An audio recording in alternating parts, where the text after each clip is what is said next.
ሱብሃንአላህ በጣም የሚገርምና የሚደንቅ የህይወት መንገድ ነው። ያለህበት አካባቢ ላይ በስምህ መስጂድ እንዳለ ሰምቻለሁ። ትንሽ እናውራ ስለሱ እስኪ። ያው በመስጊዱ ዙራ ላይ ብዙ ጊዜ ሳውዲ ውስጥ ማይቼ የተለያየ ቦታ ላይ አቡበክር መስጊድ ተብሎ ይጠራል። ቆይ አሊ ብቻ እስከ ለምን በዘፈን ስም ይጠራል? አላህ እስከ ሰጣኝ ድረስ ወላሂ ሁሉም ሰው አደራ ማለት ያለብኝ በዚች ቃላት ንያቸው ትንሽ ነው። ሰው ልጅ ሰው መለመን ነው የሚወደው። አላህ ነው መለመን ያለብኝ። ዛሬ 100,000 ከሰው ተቀብለ ዛሬ ነገ ለመመለስ የምትጨናነቅ ነገር አይደለም። አላህ በቢሊየን ይሰጣል።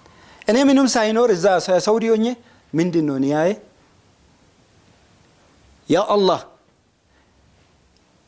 ይሄንን እውነተኛ ትክክለኛ መንገድ አምጥተኝ ከሆነ ካባ ስር ቆሜ ነው ትክክለኛ የኔ መንገድ ነው ብለኝ እስካመጣኝ ድረስ ገብቼ የሰውን እጅ ማት አልፈልግም።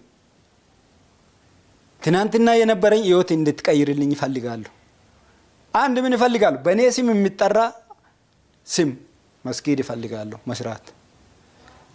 ሁለተኛ መኖሪያ የለኝም፣ መኖሪያ እንዲሰራ። ሶስተኛ የራሴን መኪና። አራተኛ ፈታ ብዬ የሚኖርበት የራሴን ስራ ፍጠርልኝ ብዬ ይሄን አራቱ ትላልቅ ነገር ነው። ቃል ያ ረቢ ስጠኝ። ዛሬ ደግሞ የመጣው ለሃጃ ነው። ለሐጅ ደግሞ ከባለቤቴ ከቤተሰቡ ጋር ተመልሼ እንዲመጣ ያ ረቢ አንተ ወፍቀኝ ብዬ ካባ ስር ቆሜ አልቅሼ ነው የገባሁት። ቤተሰቦችም ወደ እስልምና እንዲመለሱልኝ ብዬ ለምኛለሁ። አምስተኛ ቃላት እሱ ነው። ይሄንን ንያ ያደረኩት ንያ ትላልቅ ነው። ትንሽ ነገር መናየት አልፈልግም። ትንሽ ነገር አላህ መጠየቅ አልፈልግም። አላህ ራሱ ትንሽ ነገር ሲጠይቅ አይወድም። ብዙ ሰዎች 10 ቆርቆሮ ስጠኝ ብለው 10ን ሲያገኝ ወይኔ ተሳስቼ ነበር 40 ለምን አታረግኝልም የሚሉት አሉ። ያን አይደለም። ከመጀመሪያው ትልቅ ነገር ነው ንያ ማድረግ ያለበት እና ያን ንያ ሁሉ አድርጌ መጣሁት። እንደመጣሁት ቤት ገዛው። ቦታው አለ አካባቢ አሁን አሊ መስጊድ የሚባለው ቦታ ላይ አካባቢው ላይ ሳይዮ ሙስሊሞች ወንድሞቼ የተቸገሩ ነው። ሰው ቤት እየገቡ እየሰገዱ ነው አዩትና በየቤቱ ደግሞ ሌሎች የተለያየ ልጆች ተደራጅቶ ያን ቆርቆሮ እየቀጠቀጡበት ነው። ከዛ ሰበሰብኩትና እኔ ይሄንን ቦታ ሰጣቸዋለሁ፣ እዚህ ላይ መስጊድ እንስራ፣ ችግር የለም። አሊ እውነቱም ነው። እዚህ አዲስ አበባ ውስጥ በተወደደ መሬት ቦታ ልሰጠን ግድ የለም፣ ለእናንተ አይደለም። ቦታ የአላህ ነው። እኔ በስሜ ነው የሚጠራው። ቦታ መቼም የፈጠረ ይሄ አላህ ነው ብዬ እንትን አልኩት። በኋላ ላይ እንስራ ብለን ወደ 30 ቆርቆሮ ስንሰራ መስጊድ እየሰራ ነው እንደዚህ ያደረገ ነው ተባባሉና አስፈረሱብን። ከዛ በኋላ አልহামዱሊላህ ያልኩት እኔ ሰፊ ነው ውስጤ። ክፉም ነገር ቢመጣ አላዝንም። የሰጠኝ እሱ ነው። ነገም ደግሞ ከዚህ የበለጠ ያደርገኛል ብዬ በሱ ተስፋ ስላለኝ ደስ አለኝ። ሲያፈርሱ ቀን ችግር የለም ነገ ቀይሬ እኔ ፎቅ እሰራለሁ ይሄ መስጊድ ኢንሻአላህ አልኩት። አዘኑት።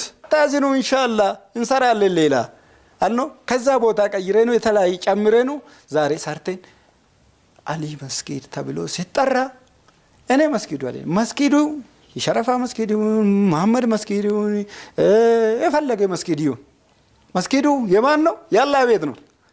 የአሊ ቤትም አይደለም እንዴ? አሊ በስሙ ነው የሚጠራ እንጂ ዋናው መስጊዱ ኬር ነገር እዛ ውስጥ በሰገዱት ባደረጉት ኬር አንቺ ጋር ይደርሳል። እኔ መስጊዱ ያሊም ባትሉ ችግር የለም፣ ግን መስጊድ አሊ ሰጥቶኛል እንዲህ አድርጎኛል አትበሉ። እኔ ያደረኩ ለአላህ ብዬ ነው። አላህ ነው መጀመሪያም ቃል ገብቼለት ነው። አላህ ደግሞ ያንን የነየትኩት ንያዬ አሟላልኝ። ዛሬም ነገን ከነጎደም ማንኛውም ሰው ይሄ መስጊድ ላይ ተሳትፎ እንደፈለገ መስራት ይችላል። የራሳቸው ነው ይስሩ። የኔ ባለቤት ነኝ ብዬ ራሴ እንት ማድረግ የለብም። ያው ለጀማ ለቀኩ። አልহামዱሊላህ ዛሬም መስጊዱ እየተሰራ ነው፣ ያደገ ነው ያለው። ይሰገድበታል። በደንብ የሰገዱበት ነው። በዚህ አጋጣሚ አሊ ከክርስትና ወደ እስልምና መጥቶ መስጊድ ሰርቶ እኔስ የት ነኝ ያለው የሚል ሰው አለ በየጋዳው አለው እያየ ነው። ና ቀጥታ ይምጣ በእናንተ በኩል የፈለገውን ነገር ማየት መፍቱ ነው ይላሉ። ሱብሃንአላህ በጣም የሚገርምና የሚደንቅ የህይወት መንገድ ነው።